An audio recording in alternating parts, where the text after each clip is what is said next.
అప్పుల్లో చంద్రబాబు ప్రభుత్వం రికార్డ్ సృష్టిస్తోంది. మరో 7,000 కోట్లు అప్పు చేసింది కూటమి ప్రభుత్వం. ఒకే రోజు 7,000 కోట్లు అప్పు చేసింది చంద్రబాబు ప్రభుత్వం. రిజర్వ్ బ్యాంక్లో సెక్యూరిటీల వేలం ద్వారా 7,000 కోట్లు అప్పును సమీకరించింది. గత నెలలో 5,750 కోట్లు అప్పు చేసింది ఆంధ్ర సర్కార్. ఆర్థిక సంవత్సరం రెండో నెలలో కూడా భారీ అప్పు చేసింది. తాజాగా చేసిన 7,000 కోట్ల అప్పుతో ఇప్పటివరకు కూటమి సర్కార్ చేసిన అప్పు 1,59,000 కోట్లు. ఇన్ని లక్షల కోట్లు అప్పు చేస్తున్నా సూపర్ 6 పథకాల అమలు చేయలేక చేతులెత్తేస్తోంది చంద్రబాబు ప్రభుత్వం. హామీలు అమలు చేయకుండానే భారీ అప్పులు చేస్తోంది.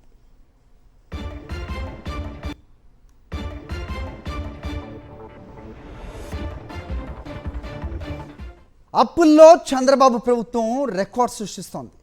మరో 7,000 కోట్లు అప్పు చేసింది కూటమి ప్రభుత్వం. ఒకే రోజు 7,000 కోట్లు అప్పు చేసింది చంద్రబాబు ప్రభుత్వం. రిజర్వ్ బ్యాంక్లో సెక్యూరిటీల వేలం ద్వారా 7,000 కోట్లు అప్పును సమీకరించింది.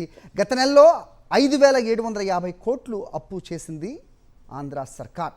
ఆర్థిక సంవత్సరం రెండో నెలలో కూడా భారీ అప్పు చేసింది. తాజాగా చేసిన 7,000 కోట్ల అప్పుతో ఇప్పటివరకు కూటమి సర్కార్ చేసిన అప్పు 1,59,000 కోట్లు.